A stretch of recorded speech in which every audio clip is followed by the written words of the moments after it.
everyone. If we could all make our way to our seats. We're about to get started, 6:30 on the dot.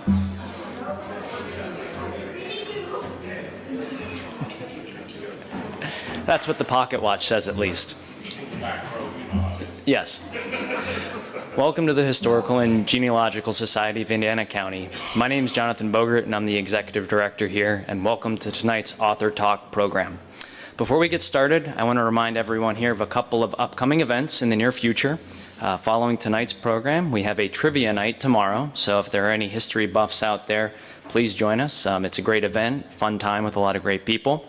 There is another author talk on April 18th featuring Janice Dembowski's new book, Rosa the Runaway. So it actually has links to local history and actually connects with one of the author talks we had last year surrounding the town of Ernest and the mine explosion that occurred there. So again, if you're interested in that topic, another great event to attend.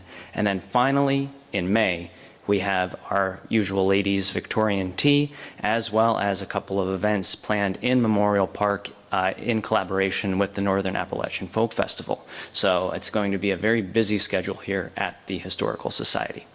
Everything that you see here is thanks to the hard work of our volunteers and the support of our members. So if you enjoy tonight's program, if you enjoy local history, I encourage you to pick up a copy of our newsletter, take a look at the exhibits down here, as well as upstairs with our military displays, and enjoy local history. And become a member if you think it's worthy of your support.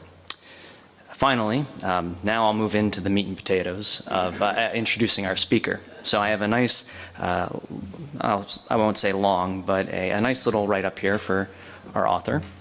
So our speaker tonight is an active researcher and author, mentor and advocate for social justice, retired oboist, teacher, editor, commissioning and recording artist, and widow of eminent American oboist Robert Bloom.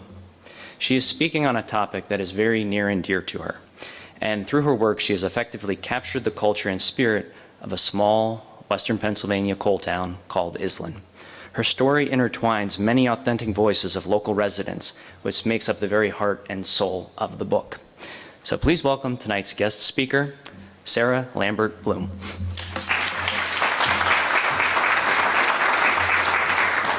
Thank you so much. I think we should lock the doors. All the good people are here. You can't get out. Nobody out. We don't need anybody else. We're all here. I just want to thank you for coming this evening. It's quite an honor to speak with you, and quite an honor to share my book with you. I got a commendation from the governor and first lady that I put on the table over here, and I wrote to them and said, now I'm going to cry all night, so just get used to it. You know, one of my friends in Maine emailed me and said, good luck, and I said, I know I'm going to cry, and she said, that means you care.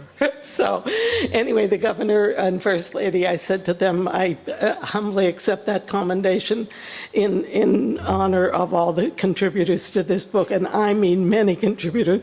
How this book started was that in 2020, when everything collapsed, I was working on a lot of things that, you know, were interspersed with my first career as an oboist, and the orchestra shut down. Everything shut down. So, you know, like everybody else, I said, what have I put off all my life and want to do now? And so I thought, I wonder what Wikipedia says about my father. And so I looked it up, and it said nothing. In fact, it said not much about anything. And no town is coordinates on a map, you know. It did say, a shout out to Paul Wass, that he was a state senator and a businessman, and he was instrumental in raising the money to transform the company store into the fire hall. That was a great contribution. That's it. And I said, okay, I'm writing a Wikipedia article. And then I thought, where do I start? So I called my best friends, Andrea Plosnock, and, you know, different people. I remember Andrea talking about Mike Duffalo, and I said, who's Mike Duffalo? And I went, oh my goodness, did I find out who Mike Duffalo is? Gee, I didn't really know much, even though I was born and raised there. You know, I was kind of appointed to be the musician in town. When I was 11 years old, I was asked to, hired to play the daily mass, one of the 2 Sunday masses, and all the funerals. And I'll tell you, that hurt my heart because those funerals were the fathers of my friends and their grandfathers. And so I was always practicing. I wasn't paying attention to anything except music. And then when I was in Iselin Elementary School, Mr. Catalino came to the door and said, "We want Sally," and everybody called me Sally because my mother was Sarah. So I just want to say, if Sally comes out, please don't change it to Sarah, but I haven't used Sally for 20 years. About 20 years ago, I thought, my mother was Sarah, but I think I'll put my big girl pants on now and become Sarah too. So anyway, use whichever you want. But he came and he said, "We want Sally we want to give her this little plastic oboe and see if she can get started on that so we can have an oboist in our Elders Ridge High School band." And then I never quit. I never quit practicing. Actually, he took me all over the state, Mr. Catalino, bless his heart, in festivals everywhere. I became the first oboist of the All-State Pennsylvania Orchestra. I had never seen a violin before, I had never heard anybody else play the oboe before. I just was given an oboe and I thought, well, I have to figure this out like everything else we figure out in Iselin, So anyway, that's how the article started as a Wikipedia article. Then maybe some of you remember, I sent out a copy to everybody saying, here's what I think you said on the phone or email, and I want to quote you correctly. Is this it? And I sent out this so-called finished product with about 12 pages and about 14 photographs. And it just kept growing and growing. People would come in and say, "But you have to cover this, you have to cover this." And here it is. I just kept going and going. And then I got a contract with one of the most prestigious publishing houses to publish the book, and I won't name it, and I was fine with the financial end of it, but I didn't they looked at my title and said, too wordy, and they wanted to change it to some generic title that would sell more books. And I thought, no. This is what I wanted to say, and this is what I'm going to say. Iselin and the rich history of a Western Pennsylvania coal town in Appalachia, because most people don't know. I mean, they think coal country and they think Scranton and, anthracite. And so I had to really point it down and say, and we are in Appalachia. Most people think Appalachia starts somewhere in Kentucky or Tennessee or something like that, And then the second subtitle is really the heart of the book, the inspiring story of unrelenting citizen advocates for social justice. And we're going to start with Mike to talk about what that means to me and to Iselin. Just to back up just a little bit, Julia Rossborough was the 14th child of James and Mary Deemer Rossborough, who were a family in Elders Ridge, just 2 miles up the road from Iselin. And in 1903, she sold her farmhouse, the Rossborough farmhouse, which is where I was raised, where my family lived for 70 years. We just sold it in 2018. And so she sold that to Mr. Iselin, and he was a Swiss entrepreneur who came and lived in New York City, never stepped a foot in Pennsylvania, and then his son, Adrian Iselin Jr., took over when he died. And they named our town after Mr. Iselin. Notice that the other towns are after the children, Josephine, so they must have thought something big was going to happen with our town. I always liked that part of it. So then the need for coal arose just right then at the turn of the century. Along with the change to factory production, there was a basic shift in source of energy from human to steam, and that was water power steam. And the Industrial Revolution was ultimately driven by steam engines fueled by coal. As it progressed, 1880 to 1930, so did the demand for a plentiful and cheap supply source of coal energy. In America, that source was bituminous coal found in the Appalachian Mountains, which run from Pennsylvania to northern Alabama.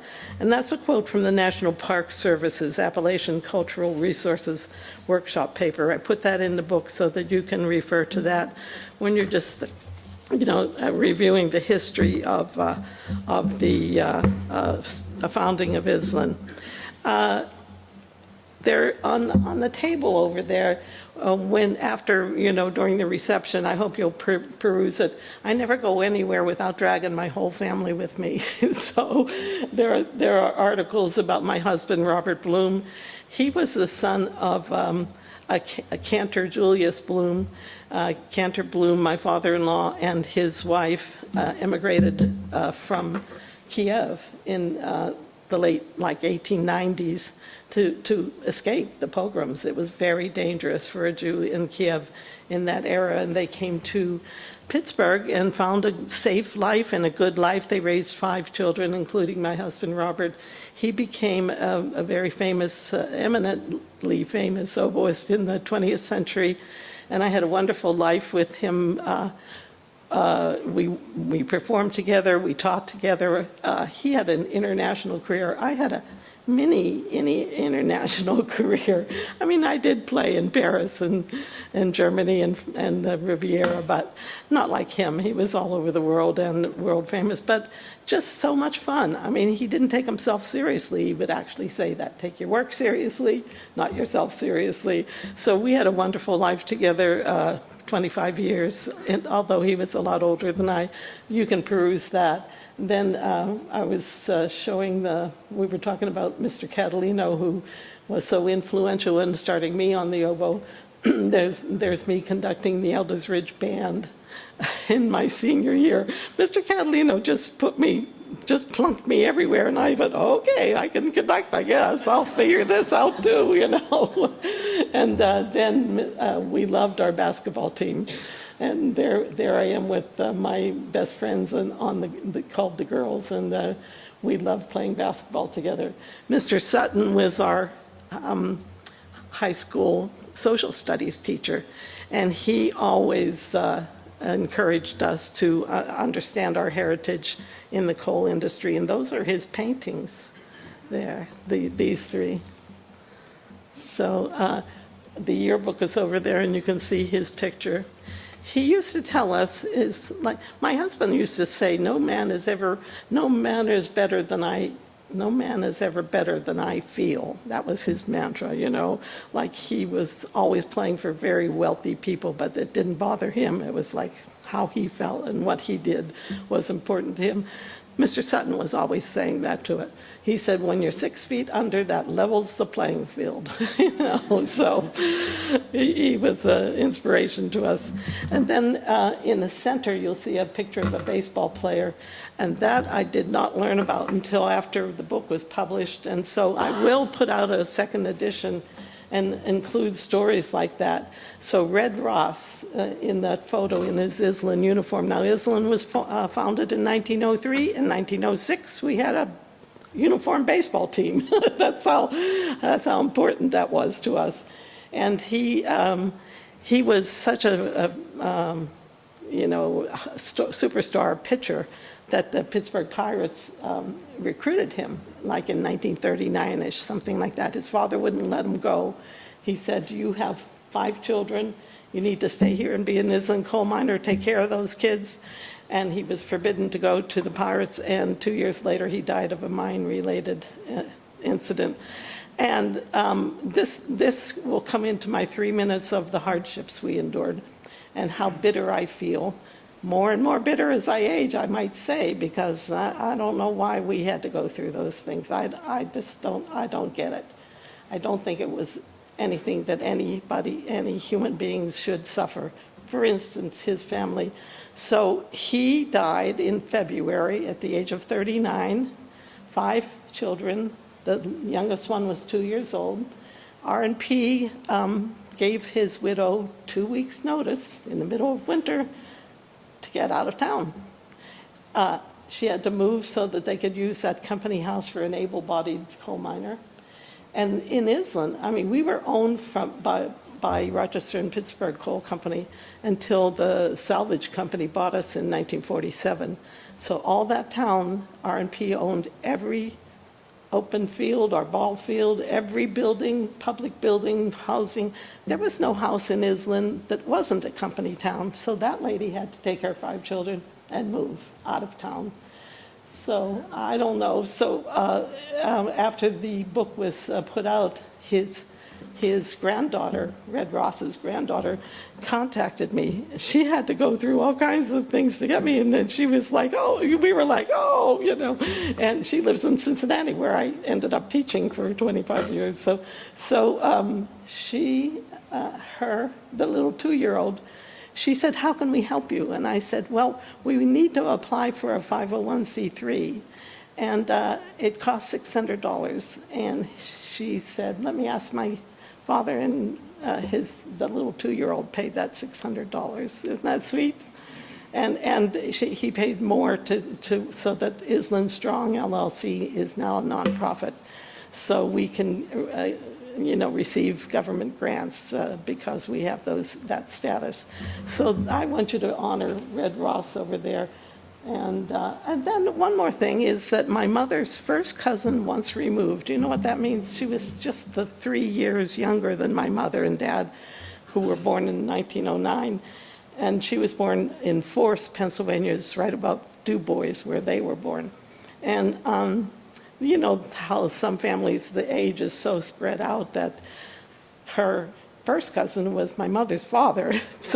But they were teenagers together, so they palled around together in Du Bois. And my mother picked up a lot from her, from watching her. So in, I can't remember what year it was, but her father was the coal company's company doctor in Forest, Pennsylvania, right above Du Bois, a couple miles above Du Bois. And they had the same issues of hardship that I'll just enumerate and let Mike take over, that we had in Iselin for decades. And her father was dying fairly young, actually. He gathered all his children around. Many of them were doctors, and his youngest was a lady doctor, which was very unusual in 1936. She went to Temple University and got a medical degree. He gathered his children around and said, one of you has to take care of these people. I think he had to take care of 8,000 people in 3 towns around Forest, you know. And so she did. But then she couldn't get the coal company to do anything about anything. You know, the pollution of the water and the sewage running out of the leaking outhouses and all that. So she quit. She just up and quit, hung out her shingle, and said, you know, I'm just going to do this myself. She took the coal company to the Supreme Court and won. So then my dad and his friends here did the same thing, but through grants. And we'll talk about how they raised money to bring in water in 1981 and such. So I just wanted to say one more word about her. And so a book was written about my mother's cousin Betty, and it just 2 years ago. So it's there too, something nice to look at and maybe read, because it's so related to what we have done. Here's a little list. One more thing is Jack and Dominic Ritchie immigrated from Venice in the 1900s. They were masons, and they built the structures, stone structures in the mines, under the outhouses, under the towns, and also in the cemetery. So Kathy will probably talk about them. And there's a picture, one of their grandsons sent me a picture that no one has ever seen of the Ritchie family, and it's just adorable, one of my favorite photos. So take a look at that Ritchie photo there. And I'm getting to the conclusion here. So Woody Guthrie wrote a lyric about Betty Hayes, and it's called The Dying Doctor.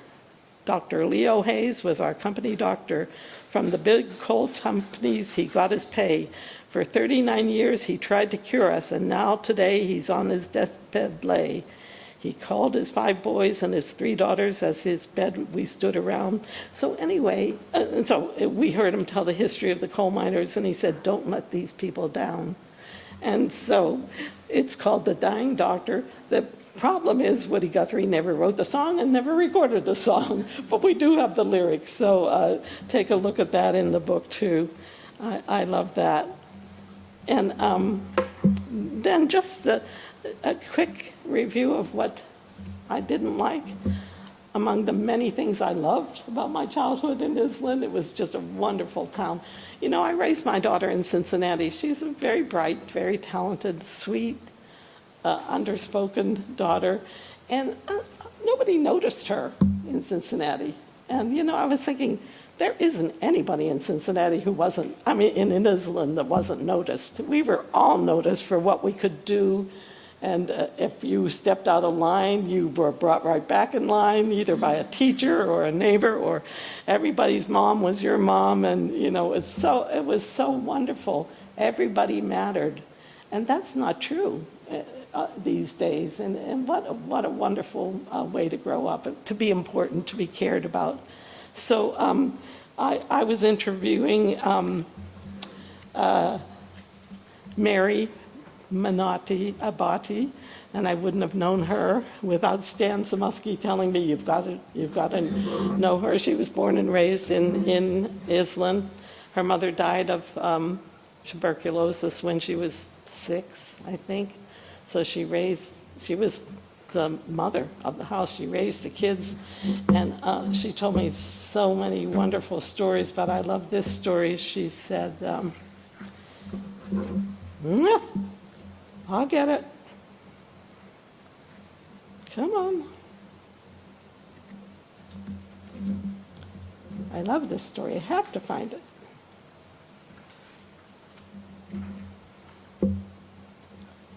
Well.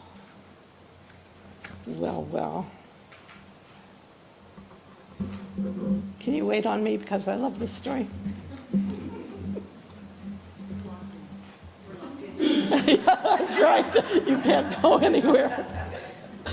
I thought about this ahead. When I'm fumbling, they can't leave. I'll find it just through I'll tell you, one of the hardest things I did for this book was make an index. And I said, you got to see your name in the index. I don't care how long it takes me, and it took me an awfully long time. Also, it can't go into the Library of Congress. It can't go into the college libraries without an index. That's a industry standard. So I sat there and, I'm just complaining, I know, but okay, I found the page. So the poet Joyce Rupp writes, one winter morning, I awoke to see the magnificent lines of frost stretching across my window panes. They seemed to rise with the sunshine and the bitter cold outside. They looked like little miracles that had been formed on the dark night. I watched them in sheer amazement and marveled at such beautiful forms that could be born during such a winter cold night. I dare say no poem has yet been written that captures the emotions felt when waking to see magnificent lines of frost stretching on the inside of the window panes of your bedroom. And that's what Mary described when she woke up in the morning, seeing the frost on the inside. I'm getting goosebumps talking about this. It just breaks my heart that she sat there, lay in bed shivering, seeing that frost. But she loved it. She thought it was beautiful. She said it wouldn't be surprised me to learn that little girl marveled at the beauty, even as she shivered in her bed, waiting for one of her parents to go down and stoke the coal furnace. And that was Iselin. I mean, we were just whatever it took, and with a smile on our face, no whine. I never heard anybody complain about anything ever. Certainly not at my house, but, in any place. We just did what we needed to do. So our 3 things was particulate pollutants. We were in a pall of smog. And Stan Samusky wrote a beautiful paragraph about how that was, waking up to that. And that was from the Boney dump. Now, you tell me why the R&P Coal Company had to put their slag coal on top of us. couldn't they put it a mile away, for goodness sakes? No, on top of us, and it was very dangerous. It wasn't just smog, it was very dangerous, and we breathed that until 1970. And then the running water, our water ran out. We ran out of water every summer, and we had to haul from wells. There were 3 wells in town, 3. And so people had rainwater and springs and other such, but the owners of us, our owners, didn't provide any hand carts or containers. We were just like, good luck. When we'd come home, there was always a time when the water went dry. We'd come home and we'd see my mom had the buckets out, and we'd go, oh no, and we knew it was. And then one of my fancy friends in Maine said, so, a trip to the lake for a swim. What trip? To what lake? To what? No, no, hauling buckets from the well.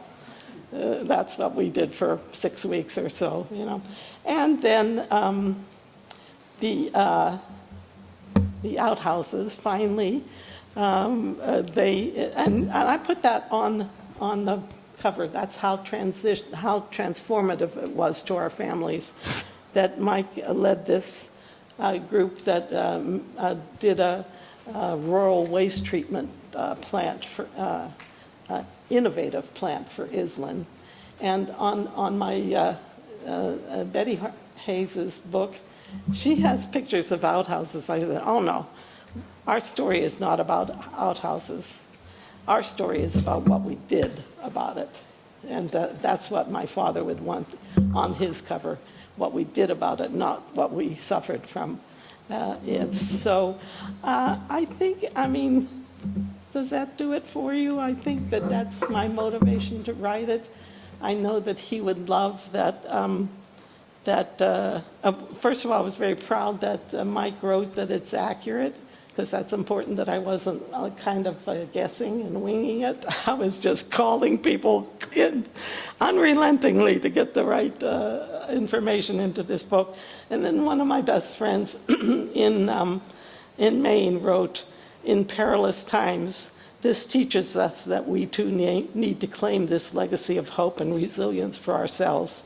People like you and me can stand up and change the world if only we hold firm to the belief in social justice and our own self-worth, and never forget that we deserve better and we should expect better.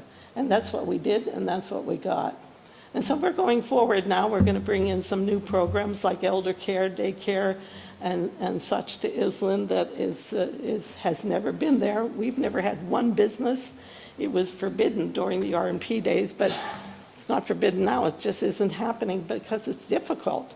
So we have a nice group of people who said, we can do that. We're used to difficult, So anyway, thank you so much for listening, and I'll turn it over now to Mike Duffalo.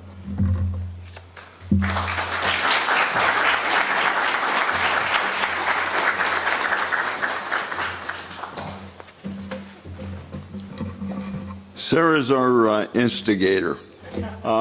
It's impossible to talk about the history of Indiana County without talking about the coal mining community. And so I'm going to share a little bit about my family background this evening and the professional work that I did. I was the executive director of the Indiana County Municipal Services for 46 years. I didn't have a job, I had a vocation, okay? So I was very fortunate, but you'll see the connection here in a moment. I thank Sarah for the invite. We thank the Historical Society for having us here and continuing this dialogue about the spirit and the culture of the coal mining community named Iselin, as well as the other coal mining communities in Indiana County. First, a word about my family background. My grandfather, Michael, I was named for my grandfather, came to this country in 1895. He was recruited to be a coal miner. And he came from a community named Yakubani, which is in eastern Slovakia. And so what they did, they went to Europe and recruited, and Of course, everybody, you have to understand that in Europe at that time, in Eastern Slovakia, for example, there was poverty, and there was the plague, and there was death. These people came to America because of something called the American Dream. And they were recruited out of Pittsburgh, and they advertised through Germany and some of the other Eastern European countries. And so stop to think about that for a second. Grandfather, these were people that had a vision, number one. They were pioneers. They had a lot of courage. I mean, would you leave your family in Europe for a job in a country you don't know anything about? So they were very courageous people. They were very passionate people. They brought their culture with them. They brought their spirit with them. So it's quite an interesting story, and you can't really talk about the history of Indiana County without talking about Iselin and the other coal mining communities. So that's my story. I like to think of the people. They were proud people. They were ambitious people. They were intelligent people. My grandfather, for example, when he came over here, he was one of the few miners that could read and write English. And so what he did was, he's an educator too, I guess, in some ways, and what he did was he started a school, worked in the mines all day long, and they had school in the evenings so he could teach all the, the brothers that came over to work here in America and be a part of the American dream. He taught them how to read and write English, which was really a big deal back in those times. So I look back, I think my heritage with my father's side of the family, coming over and working in the mines, is a very important part of my life too, which you'll hear in a second. But the early years, when I think about my grandfather coming over and he had to go back to the old country twice to convince Grandma to come over here, okay? And yeah, I mean, stop to think about that. I mean, that's quite a step to come to a new country where you're not sure what's going to happen. And so they were courageous people, and they had a spirit about themselves. They brought their culture with them, and they certainly were ambitious people. They were intelligent people. We sometimes think of coal miners as being, pick and shovel. These were intelligent people, ambitious people, and they were looking for the American dream. So the early years, as I remember them, I was born in 1943, but the early years for those folks coming over and being part of the American dream, they were good years, okay? The company was very involved in the community when it first began. I mean, there were company stores. They built the communities. They built homes.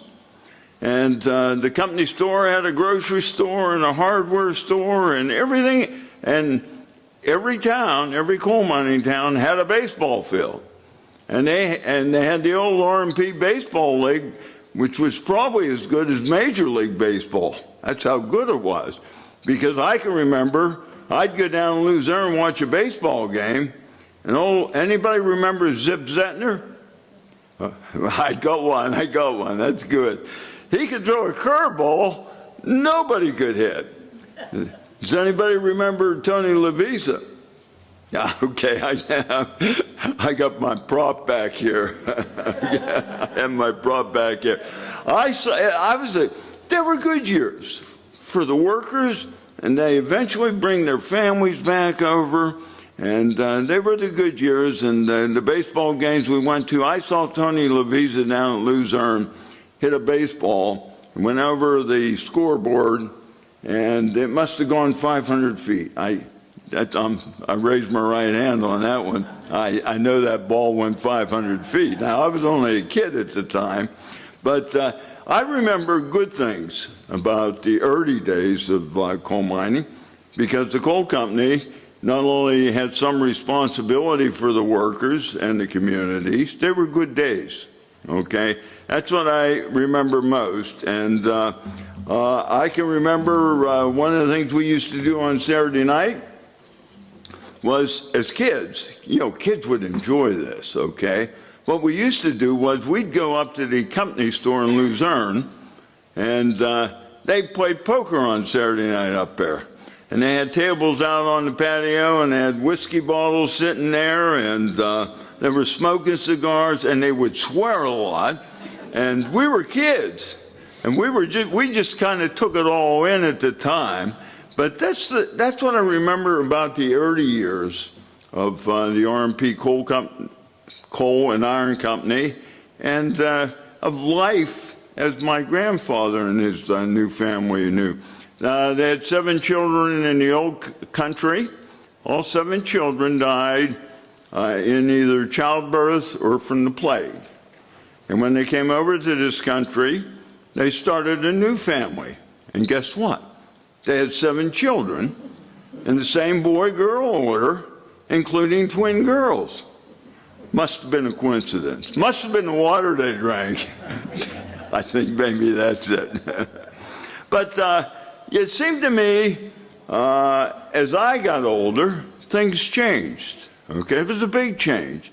Because what happened with the coal company was profits took a big dip right after World War II. I mean, coal was king because of, the steel and the iron industry, and those were good days. And when the profits went, it seemed like the company's interest in the community also went. And in 1949, the R&P Coal Company, for example, sold all the real estate interest, including the water systems and what you could possibly call source systems, to a salvage company, okay? And it seemed like that was like a threshold or a crosshold historically, because what happened was they no longer had an interest, a vested interest, in the well-being of the community and the people that made the company. So there was a big change, I would say probably in the 50s. And so for 20 years, what happens is we have old water systems in these communities. The source systems were either the outhouse or cesspools that went on down toward the bony dumps. And so one of the things that happened was that the county, Indiana County, started doing public hearings on what was going on in terms of the community. The water systems were deteriorating beyond description. Sarah already alluded to the fact that you never knew if you were going to have water. And so they had public hearings. They brought all the jars of orange water in and said, "Would you drink this?" So somewhere, something happened historically between the good old days, okay, when the company felt like the well-being of the community and the well-being of the workers was their vested interest. And it seemed like the vested interest left. And somewhere along the way, there was an exclamation mark, because they just took their real estate interest, their interest in the water systems and everything else, and sold it to a salvage company. And like I said, they were in states of deterioration. And guess what? These were proud people. Okay, I'm talking about my grandfather and everybody else that's related to this story. They were proud people. They didn't want to be second-class citizens.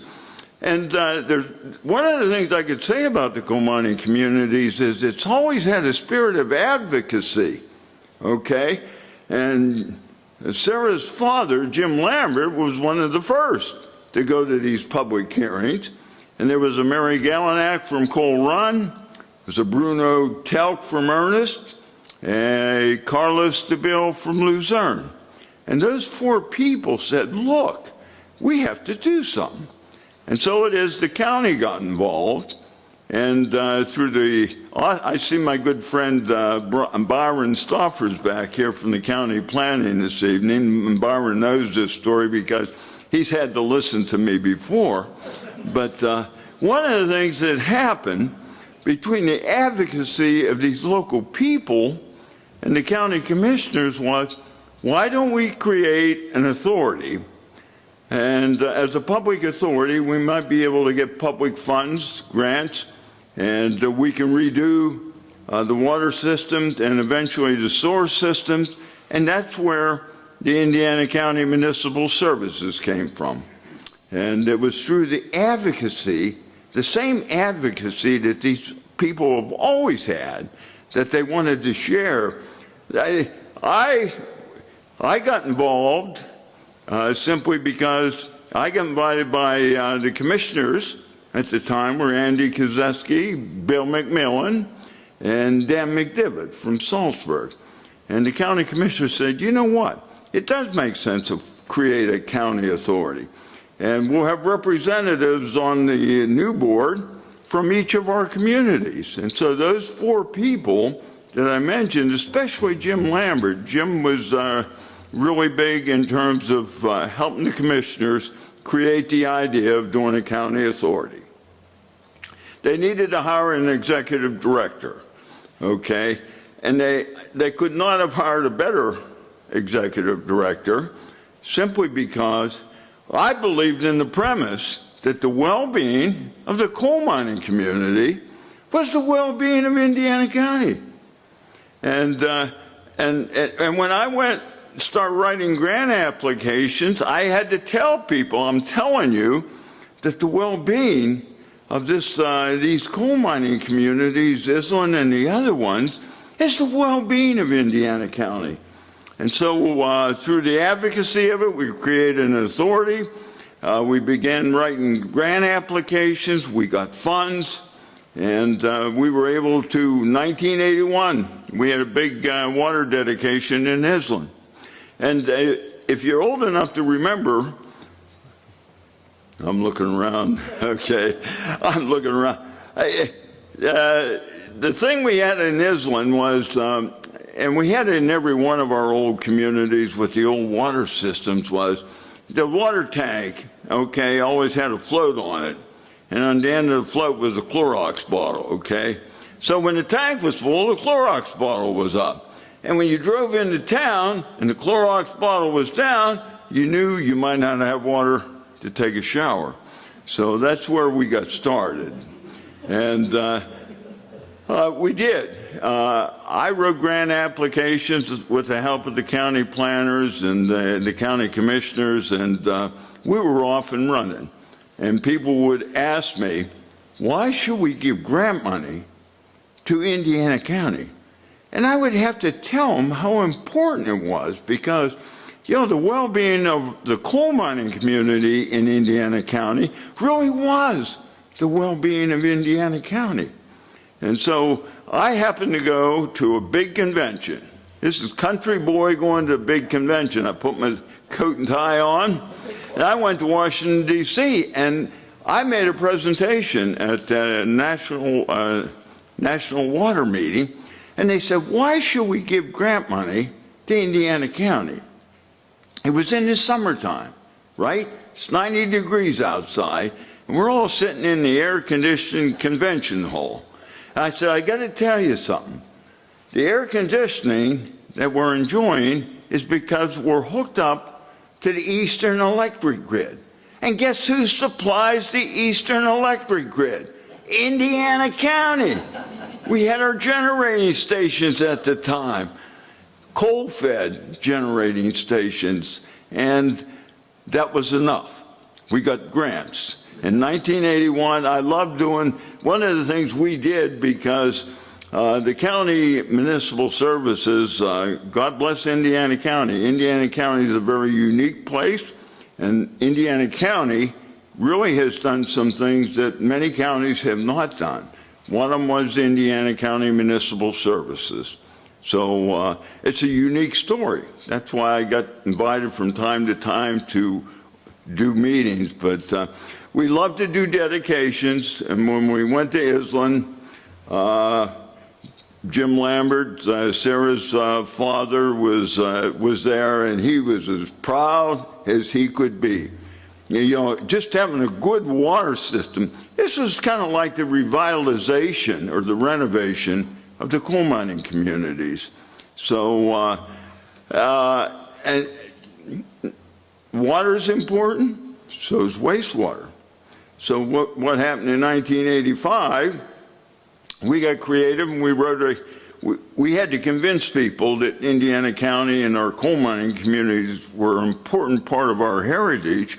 What we did was we got a grant for Iselin to do a sewer demonstration project. One of the first of its kind in the country. Down in Iselin, we did a marsh pond treatment system.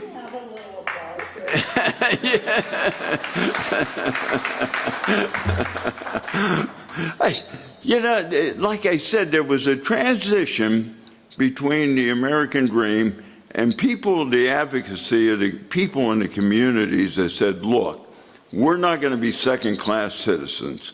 We came here to be first-class citizens, and if you don't have decent water and sewage to begin with, that's a good starting point. So Indiana County Municipal Services, God bless America, I had the pleasure of working 46 years.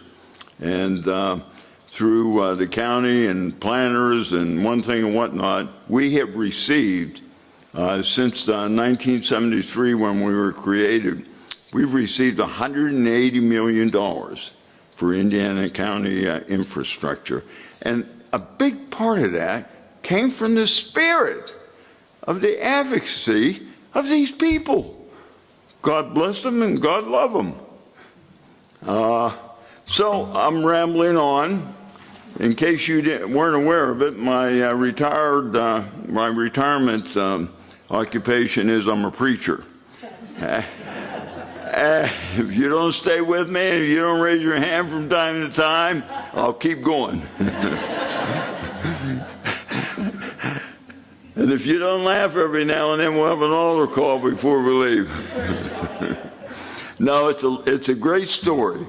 It's and again, I just felt so fortunate that I had the opportunity to be a part of the story, because I actually believe that.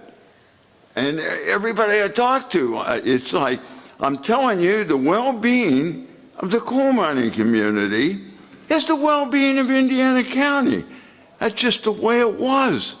And so Indiana County itself is, in terms of a response to what happened when the coal company leaves and abandons certain things, I talk about the good old days with the coal mining communities, but you know, I also remember as a young man, you went from one end of the county to the other end of the county.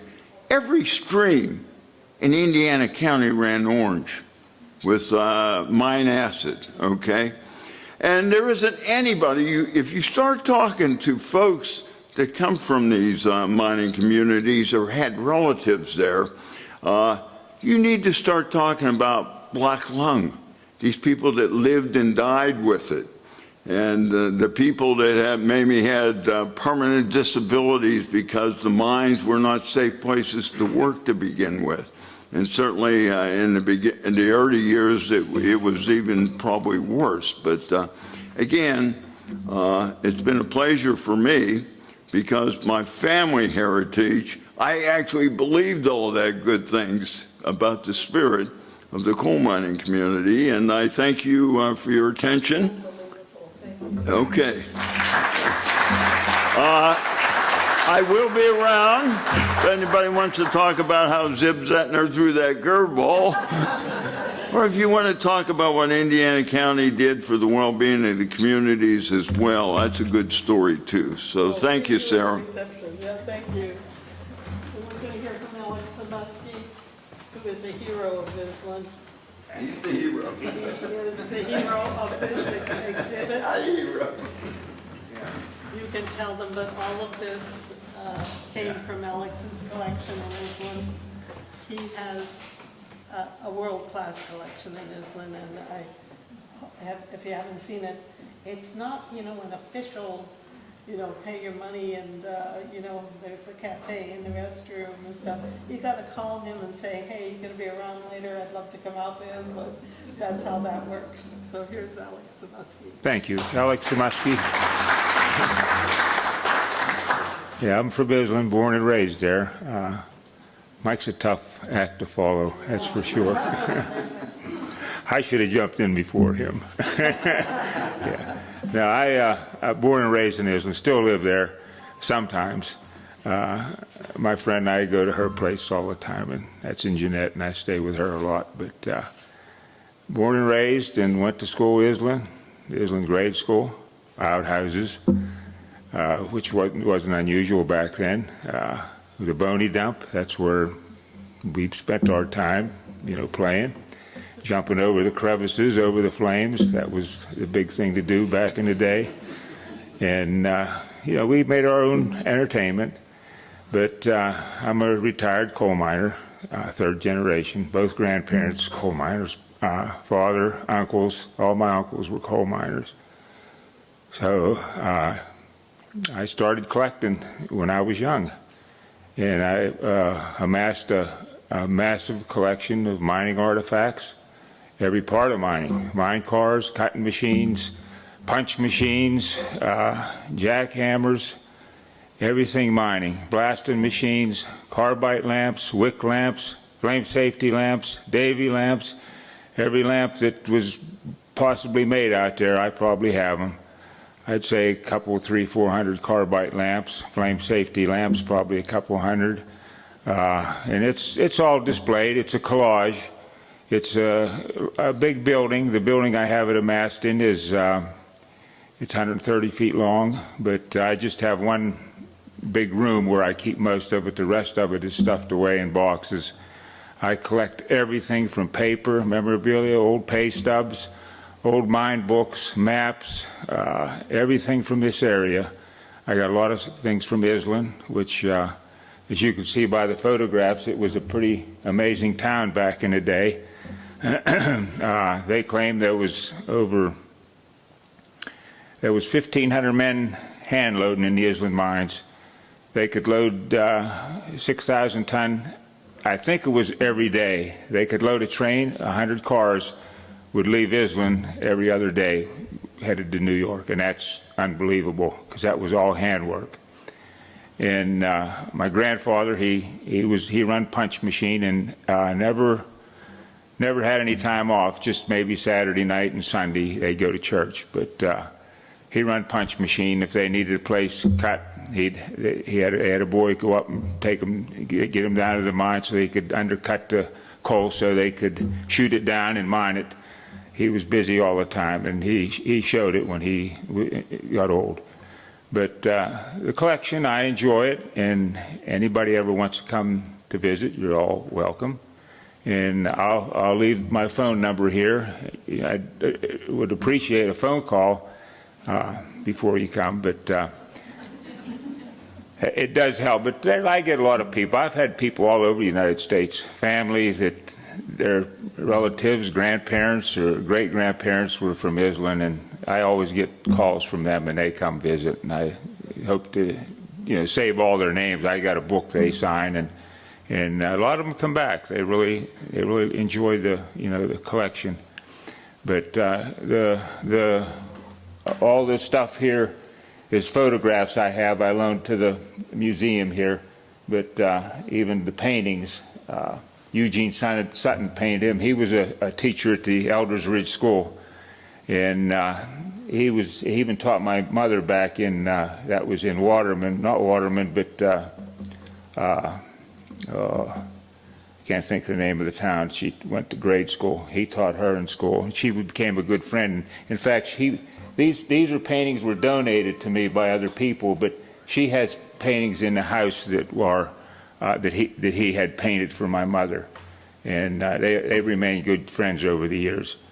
But I love the photographs, and I have a lot more. There's just a few here, but I have I have boxes of photographs of Iselin, the old company store, some from the school here, and around the mines, the buildings.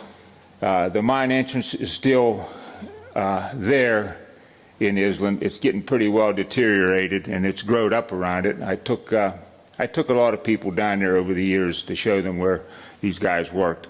There's not much left of what buildings were left. There's a few foundations you could still see, but that's about it. The town, it's getting old. It's over, well, you figure 120 years old. That's getting up there.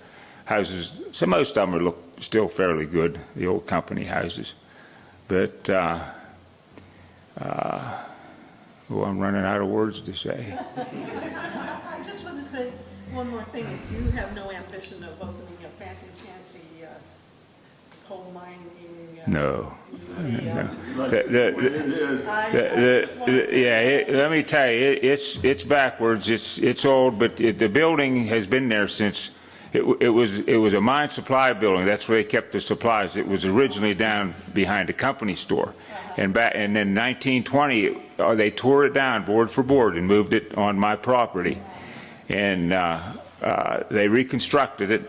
And why they moved it up there back in 1920, the miners had automobiles, and that's what they rented the garages out to put an automobile in, to keep their automobiles. Now there wasn't many cars, but I reconstructed it. I tore it down board before the good lumber. I reused it again, and I put it back to the original size. But it's full of mining artifacts. It is. There's so much in there. It's unbelievable.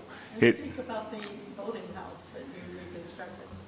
Well, I took the old voting house that was it was down by the Salzburg Legion. They were going to burn it down, and me and my two brothers tore it down board for board, and I reconstructed it on my property. And it was for the Conemaugh Township, but it turned out pretty good. We had the hailstorm there a couple of years ago. Beat the heck out of the paint job I had on the outside. It needs repainted again, but it's a nice building.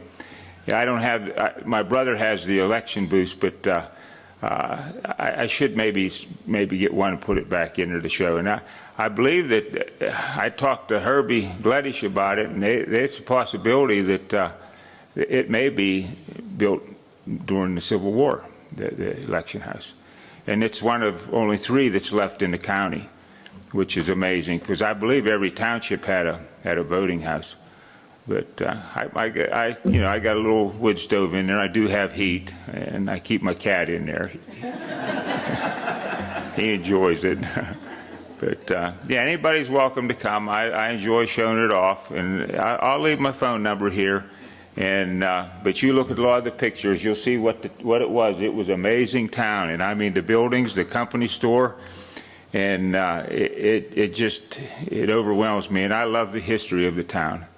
And Alex, could you say a few words about the Iselin Cemetery? You do a lot of volunteer work, and that's part of our cemetery. that's our cemetery, Iselin Union Cemetery. I'm the superintendent there. We have several people we volunteer. We don't get paid nothing. We take care of the graves and do the mowing, and we reset all the tombstones that are falling over and dilapidated. We try to take care of it, and we get a lot of compliments on it.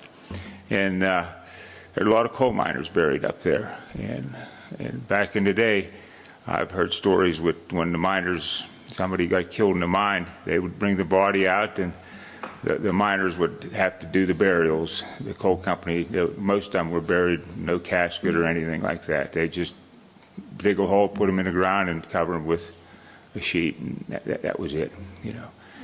There's a lot of them. We got probably close to 400 graves up there that are unmarked. Now, you can walk through the cemetery, and every divot you walk over, there's a burial there. I took a photo of the company store a couple days ago and put it on the table over there, juxtaposed with what the original was. And that's kind of heartbreaking that they lobbed off 2 stories, right? Yeah, over the years, the different firemen, they sort of butchered inside, because it was 3 stories, and I mean it was all nice shape. The roof sort of leaked, and a lot of the water come down. The top 2 floors, they started tearing the floors out, and eventually they dropped it down to just one story. Now the basement is still the original basement. It's a massive basement. It was beautiful in the day. I can remember the company store when I was younger. It was still in use, and it was still the company store. And that's where everybody went shopping, was at the store. And the wall with the books on it, you just, you put your, they put the bill on of what you were buying that day. Oh, yeah. That's what Iselin, I collect a lot of coal company script, too. Iselin didn't have company script, but I do collect a lot of it. It's local. Pennsylvania is a rare script, but there still is a lot of it out there. But back in the day, basically, when you worked in the mines in Iselin, you had to shop at the company store. Most time they didn't pay you. They had a book, and that's where you went and shopped. And most of the time there was no cash. If you did have cash coming, I know my grandfather or my uncle told me there was times he had money coming, and they'd tell him, well, if you got cash coming, go down and take it out on trade. And a lot of times he'd go down and see the butcher, and he'd give him maybe a soup bone or something that was, not very, good. But that's the life they led back then. And rent, and if your husband got killed in a mine, the wife had better find another husband pretty quick, because as soon as he was dead, you got thrown out of the house. And that's where you see a lot of big families come out of Iselin. The woman find another husband, or husband find another woman to take care of the kids, and a lot of big families in town. Yeah, but it was, growing up, it was a fun place to be. Well, kids, we made our own entertainment, played games. Sometimes all night we had games that we play horse and a gallop, run, sheep run, if everybody ever heard of that. That was a big thing back in our day, and that was always a weekend game, because sometimes them games lasted all night. But I don't want to get away from what I did. Mike touched on a lot of stuff there that and like I said, Iselin was an amazing town. I love the town. I love what I do there. And as far as the collection, anybody's welcome to come and visit. I think you'd be impressed. Thank you.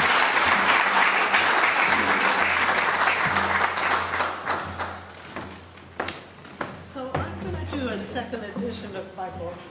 And that's one of the reasons I didn't go with that single publisher, is that they said no second editions. And I thought, surely I'm going to miss some important stories. One of the things is that in 1914, they were hand packing 6,000 tons of coal daily. In my book, it says 6 tons. So when I autograph, I always turn to that page and put 6,000. But I can change that. Honestly, that's the only factoid that I missed. I missed the Red Ross story, but I also missed her story. Let's see, great-grandparents? The Stefanino's My grandparents came grandparents from Italy. opened a store at the Y, which is about a half a mile out of town, because they couldn't open a store in Iselin. And we loved that. And so since 1914, and that story's not in the book. I just didn't know that history. So I'm going to straighten that out because it's an important addition. And this is Catherine Stefanino Miller, and Mr. Stefanino, Jack Stefanino, was I'm crying about this because he was great. He was our English teacher at Elders Ridge High School, and our principal, superintendent eventually. And I just remember those 100 words every week, and I want the spelling and the pronunciation and the definition. And that's where we learned our vocabulary, and there was no choice about that one. Do you remember that? I do. I do. He's my father. It was Mr. Sutton and Mr. Stefanino. I mean, we had great teachers. It was a great way to grow up. Our Iselin Elementary School had great teachers as well. We didn't have any fancy, get up out of your seats and do the jumping jacks. We sat on our seats. You can see these pictures. We just And nobody acted out. I mean, we just accepted that was how school was, and we behaved. I remember what my mother taught eventually, in the 20s. I guess she was married in 28, I guess. She was a school teacher for several years. She loved it up in Du Bois. And then she got married. She couldn't be a school teacher anymore. Do you remember that? Because she was married. And that meant she was going to be pregnant every other year, So married women were not allowed to teach school. Finally, when I was in 6th grade, she began teaching again at the Iselin Elementary School. And I remember once saying, she told me, I try to talk with each child 2 minutes each day, just to say, how are you? How is it at home? I mean, that's new these days, the wellness checks, but my mom did that just because she wanted to know, check in with each child every day. And I thought, later I thought, well, Mom, that's an hour. You had 30 students, 2 minutes. How'd you do that, So anyway, it was just a caring, loving way to grow up in the school. And the cemetery is such a touchstone, such an important place. I'm glad you brought that up because it's very important to all the generations. So Kathy will talk about that. She's a treasurer of the Iselin Union Cemetery. Yes. I'm a treasurer of Iselin Union Cemetery. And thank you. My family's been involved with the cemetery almost from its inception. So Iselin was founded in 1903, and we feel the cemetery probably between 1903 and 1910. And if you look up, if a person looks up Iselin Union Cemetery online, they'll see the term all-inclusive cemetery. And I think that best describes it because Iselin Union Cemetery isn't associated with any one particular religious group. Anyone can be buried there. And at the beginning, probably a large portion were minors that had passed away. But now and then, anyone can be buried there no matter of their affiliation. The cemetery itself is staffed by all volunteers. We have an excellent cemetery superintendent in Alex Semeski. And the board is all volunteers, and it is funded totally by donations, other than an occasional plot sale. So in Iselin, there were we feel about 300 houses, probably in its prime, but each house may have had boarders. Some houses had 12 to 14 boarders. So you have about 1,000 people or more or less living in the town. And with any town, you have everything, every ethnicity. Every street was a different ethnicity. It was like a mini United Nations. So you did learn, if you grew up there at that time period, about customs, and you had friends that hailed from all over the world, primarily. But also, with a mining town, it was rushous. And you had crime. You had murders. You had shootings and stabbings and people that killed someone and then got on the train and left. So in the cemetery, in the anonymous portion, you could have a grave with maybe one person in it, or maybe two. Maybe they were just thrown in the ground and the shooter or the perpetrator just left. So you do have that, and you also had epidemics that were rampant. You had many small children, due to the health conditions, pass away. So it's a very old and very storied cemetery. Dominic and Jack Ritchie were mentioned, and they were Masons at the time, and they were responsible for constructing the monument to the first man killed in the Iselin mines. Now, that is an anonymous person, but they erected a gorgeous monument. And as over time it's deteriorated slightly, it has been rebuilt and stands today. So if you come to the cemetery, you can see this lovely monument. There are about 901 graves in the cemetery, and we have the cemetery divided into two basic sections. There's the old section with a lot of the immigrants that were buried. You can see on the tombstones different languages written on the stone. And then we have the new part, where more recent graves are, and some plots are available. And we have a section in the old part that has no marker at all. So our goal for the cemetery is always to maintain it. We're very fortunate. A lot of country cemeteries are left to ruin, and ours I have to say, is very well maintained, and it is a true source of pride for anyone involved. And in this section 2 years ago, 1 year ago, we purchased a plaque that we're going to erect. We displayed it last year on Memorial Day to the known and unknowns buried in our cemetery. So they deserve a marker. And 2 years ago, we put up a monument for the veterans that were buried there.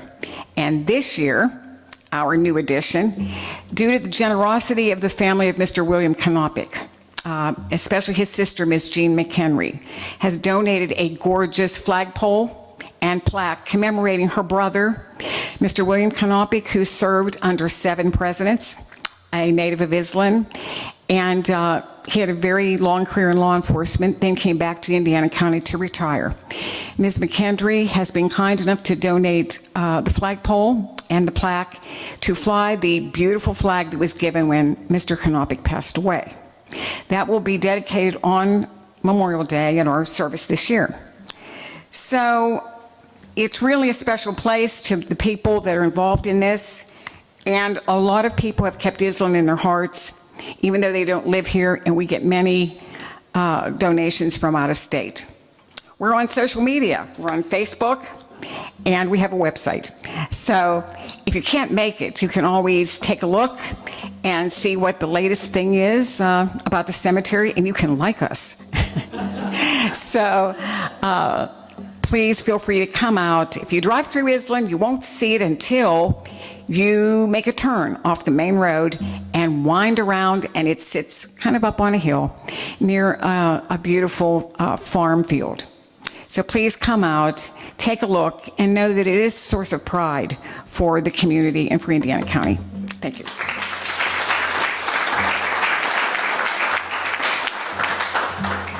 I had the pleasure of having a Zoom call with David Solomon last year when I was here to do a presentation at the Indiana Free Library. And he said, my grandfather was a coal miner, and he works for WQED in Pittsburgh, and he's making a documentary about Iselin. And so we started last year. He came out and did some footage. Paul Ruggieri, who I think you know, he's from Greensburg, is his videographer. And David interviewed a lot of us indoors and outdoors and went around town. And Paul came back, I think, and I think you took him around a little bit too, Alex. So anyway, then it kind of got stalled a little bit because WQED is going through a change. And he called me yesterday and he said, I can't come tomorrow, but I said, I want you to know that I've retired from WQED. I don't like the new balance of what they're doing there. And I went sinking heart feeling, you know. He said, but I have you in line to be continued as a documentary for WQED. But honestly, I think we might end run them and take it right to PBS. I said, you help yourself with that. Whatever you think is best, we're with you. But he'll be back to do more interviews and more videography. But I was over at the library just to thank them for helping me with my launch there. And Jackie Benhart was listening, and I was thanking her for helping me there. And she said, I said, I'm heading up Iselin. We're starting a documentary. And she was listening. She said, well, why doesn't my husband do some, he loves droning. He's a professor at IUP, and he's an amateur, drone specialist, whatever it's called, droner. And why doesn't he come out and do some aerial? I just almost died. How many times did I just walk into, a treasure? And that was one. And he's with us today. This is Professor Benhart, and he's going to show you some aerial footage of Iselin, never before seen.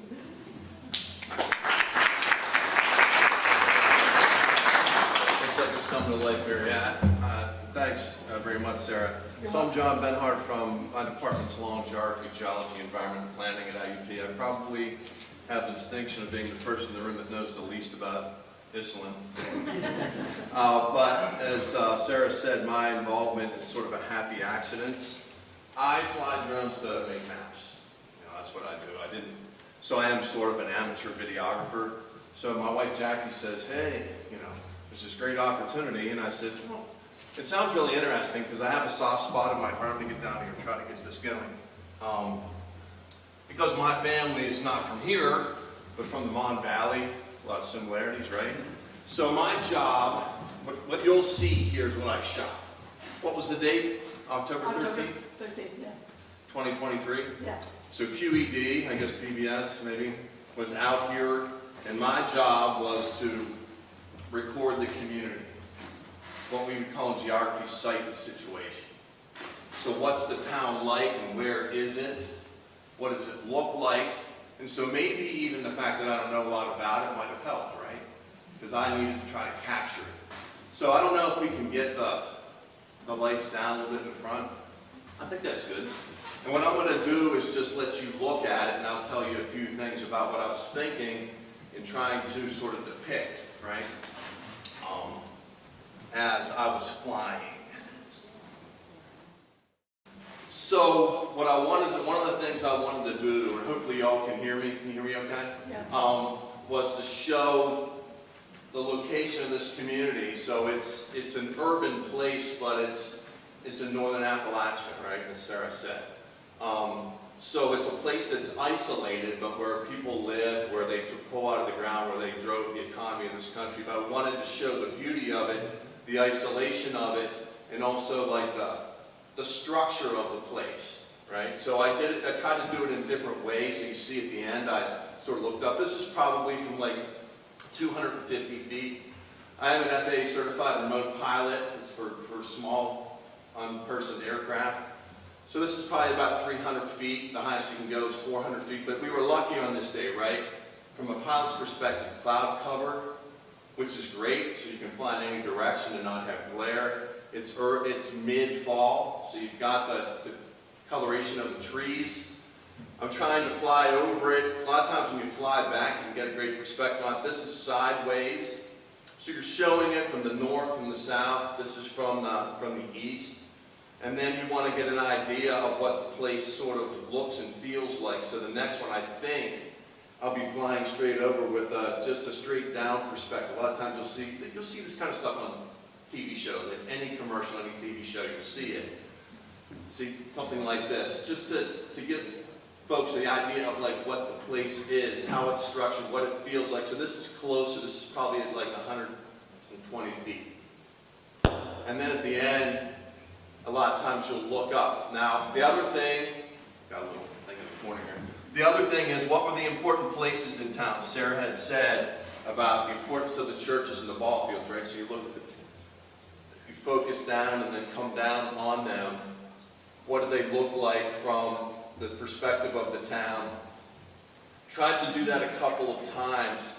And I have no idea what the editors of the show will, whoever they are, QED or PBS, what they'll choose. Here's the star of the documentary, right? And what they wanted me to do, this guy from QED's talking to me while I'm doing it, stay on her, turn. And they're telling me, walk 6 steps, turn right, look sad. Luckily the sound wasn't on, right? So they didn't hear all the directions. But so then here with the church, and what does it look like in the region behind, right? They wanted to fly. What would it feel like to walk up to the church? And then what does it look like? So they wanted you, and you fly up and see it. You can think about what it's like now, and then you all know what it was like in the past. I had never been there in the past. They wanted to show the condition of the church now. So it's important to be close to it. And then I think the next clip is another perspective on it, right? Flying from the front, wanting to see the condition of the roof. And then, if I remember correctly, Sarah, you can tell me, the rectory, unfortunately, had just caught on fire and just burned a few days before. But the roof has been replaced. And so I slowed it down a little bit, right? So unfortunately, that was something that they wanted to depict. And you can slow it down and speed it up. Again, they would cut this, right? This would not be this long a show. And if you think about it, the clips that you would see would be 2 or 3 seconds a lot of times. I left them longer because I didn't know what they would want. We sent all this into them in October. Yeah. They've had it for a while. This is from the back. So you fly the back perspective of the church, and then you can see the rest of the town. The idea was to catch it that way. If you look closely, we were tucked over here. But again, like to show the beauty and remoteness of northern Appalachia was one thing that I wanted to do. And he actually, some of this could be thought of as B-roll, right? Which would be something like maybe you just have the introduction of the show or at the end of the show, they show the credits and stuff like that. This is the ball field, right? We wanted to show the ball field. That was a place where people did a lot of things and spent a lot of time. So like up and back, and then so you focus on the ball field, and then everything else becomes evident as you do that. And then see, the nice thing about it is some of the places we wanted to show were like easy to see. They're big, they're larger, they're white, right? The churches. So I have no idea what they're going to actually end up using. Right? But what you want to do, when I started shooting, I hadn't spoken to anybody. We just got out there. It was in between classes. I was just flying it like I would any kind of community type of job. And then I started to get some information. So here are the churches. We'll fly back and catch the field. But from my standpoint as a pilot, it was almost a perfect day. Very little wind. Right? Not a lot of clouds. Here, we're coming down here at the end, and then here's the star of our documentary again at the end. And so you go from nothing, right, to a point of interest to... His wife wanted me to stand there and sing "Did He Get You Right?" because that's what I sang at the funerals. So from my standpoint, I felt fortunate to be able to participate in the project, but usually what I'm doing, like I might create like a 2- and 3-dimensional map of a community like this. But in this case, I was recording video. You could take stills out of any of these videos, any still shots, right? But the idea of it is to in these short 2- and 3-second snippets, be able to capture the character of the community. And you guys would be the best person to judge whether, how effective any of that would be, right? But when you're making a documentary like this, from my standpoint as a geographer, as someone who studies communities, what is it that we want to see to try to understand the place? We've had people tonight talk about all these other aspects of it. And then you just take this and try to, it's complementary type stuff, so. And I did catch myself, by law you're only supposed to go 400 feet, but I found it, I was looking at my screen, it was so interesting, I was above 400 feet, I had to bring it back down pretty quickly. But we were just very fortunate on this day, right? So it was a compressed window, and we got the weather, the tree color, no wind, little glare, so we were fortunate from that standpoint. I don't have anything interesting to add because you heard all the interesting stuff. I can answer any questions about what I did, but I was really just a bit player who happened to show up because my wife was fortunate enough to meet Sarah at the Indiana Free Library. That was so great. Yeah.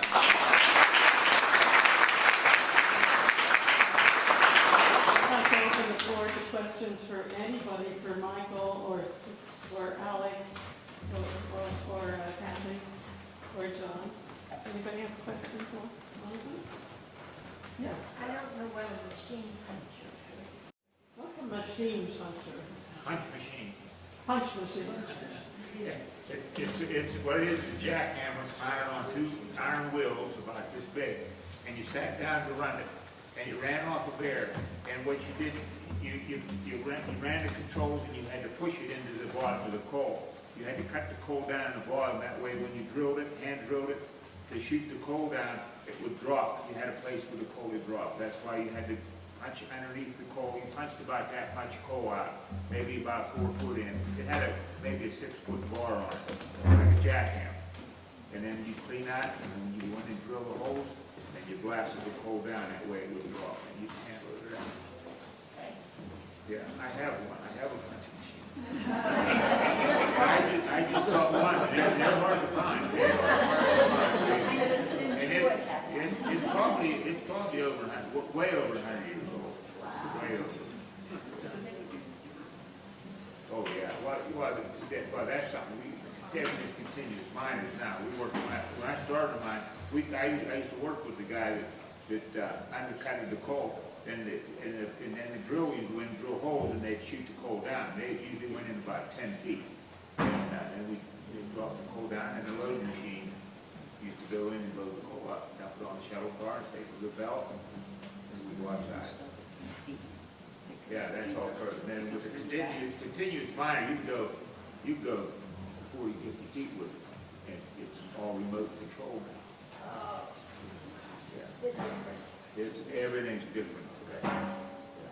Thank you.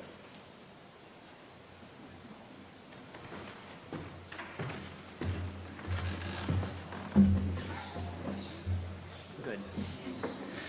All right, that concludes our program for tonight. We do have a book signing. Sarah will have books for sale over here.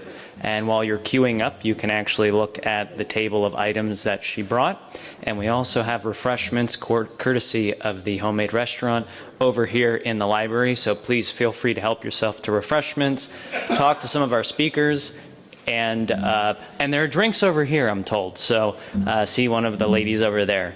So thank you for joining us tonight, and have a good evening.